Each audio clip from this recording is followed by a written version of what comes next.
Okay, so picture this. The year is 865. An English king makes what might just be the single greatest political mistake in medieval history by torturing and executing one old shipwrecked Viking. He thought he was ending a threat, but in reality, he had just signed a death warrant for his entire kingdom. These were supposedly the last words of the legendary Viking Ragnar Lothbrok. He's saying this as he's being thrown into a pit of vipers by King Ælla of Northumbria. And get this, as the venom took hold, Ragnar didn't scream or beg. He laughed. And with that laughter, he made a promise. Ælla thought he was just killing a man. What he was really doing was lighting a fuse. Hello, scribes. Prepare yourselves, because today we will become Viking warlords, axes and shields ready. I am Leo Lucius, and this is scribe history. Because you see, that old boar, he had sons, and those little piglets were some of the most dangerous, most feared warlords in all of Europe. When the news of their father's death reached them, their reaction wasn't grief. It was a cold, silent, and immediate declaration of total war. The news made its way across the North Sea, and the response was chillingly precise. This tells you everything you need to know about these men. When they get the news, one son, Bjorn Ironside, is holding a chess piece.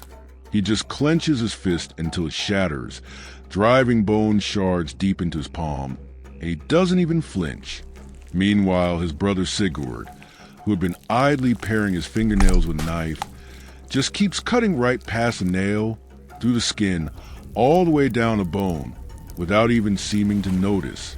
This wasn't grief as you, and I would know it.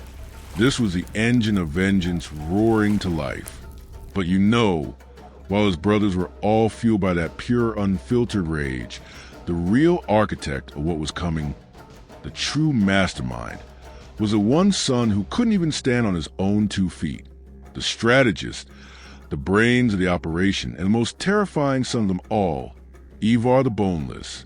You have to appreciate the absolute paradox of Ivar. His body was, for lack of a better word, broken. We're talking twisted legs, useless, likely carried everywhere he went on a shield. But locked inside that fragile frame was a mind of pure strategic genius, and almost inhuman capacity for cruelty. He knew that to avenge a man like Ragnar, you needed more than just angry guys with axes. You needed a plan. Modern medicine gives us a pretty good guess for his condition: osteogenesis imperfecta or brittle bone disease. Now just imagine for a second growing up in a culture that worships physical strength while your own body is a prison of constant, agonizing pain. Some historians believe it's this personal agony that fueled his legendary cruelty. It's like he wanted the world to feel just a fraction of what he felt every single day. Ivar's plan wasn't just to raid a village. No, he wanted to dismantle an entire kingdom. He sent out the call to every corner of the Viking world, not for a summer raid, but for a permanent invasion. And the force Ivar assembled? It was unlike anything England had ever seen. The Anglo-Saxon Chronicle simply called it the Myselheer, the Great Army. We're talking thousands of warriors and hundreds of longships. This was a migration of death coming to take the land itself. Ivar's strategy was brilliant in its patience. First, he bypasses his target entirely, landing in East Anglia to avoid Northumbria's coastal defenses. Smart. Second, he demands horses from the local king, instantly turning his naval force into a terrifyingly mobile land army. Third, he waits for the absolute perfect moment. November 1st, All Saints' Day, storming the capital city of York while its leaders were unarmed in church.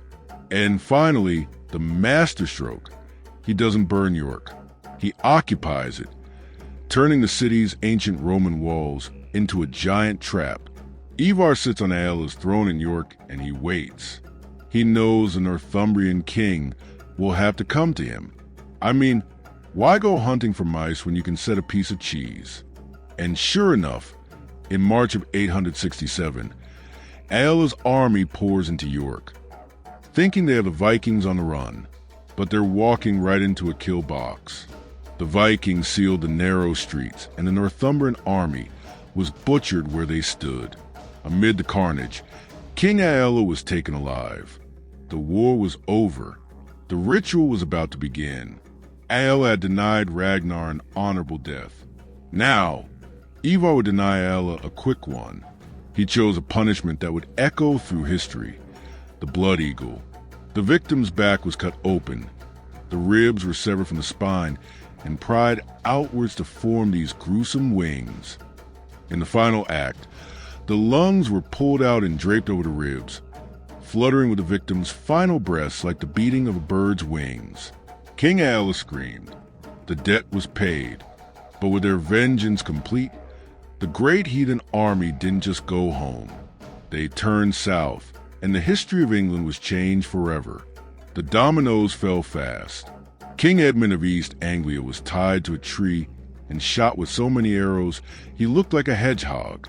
King Burgred of Mercia simply ran, fleeing to Rome. In just a few years, only the southern Kingdom of Wessex was left. The lands they conquered became known as the Danelaw. Viking laws, language, and culture became woven into the very DNA of Britain. But this massive act of destruction had a completely unintended consequence. The chaos and terror forced the survivors to unite behind the one banner left standing. Wessex, led by a young, sickly, but brilliant king named Alfred. It is the ultimate irony of history. Alfred, a man who suffered from chronic illnesses similar to Ivar's, became the only wall the sons of Ragnar couldn't tear down. It was a clash of two brilliant minds and fragile bodies.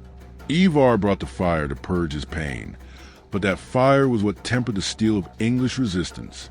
Without the cruelty of the little piglets, Alfred the Great might never have existed. By shattering the petty rivalries of Old England, did Ivar the Boneless, the monster who came to burn it all down, accidentally create the conditions for a single, unified nation to rise from the ashes? Did the man who broke England somehow end up becoming its greatest architect? Because in the end, the Vikings didn't just conquer a land, they forged a nation. And maybe, just maybe, that was Ivar's final, unintended masterstroke. Which of these fates seemed the most unbearable to you? Would you have chosen the pit of vipers or the horror of the blood eagle? I will read you in the comments. Give a like and subscribe.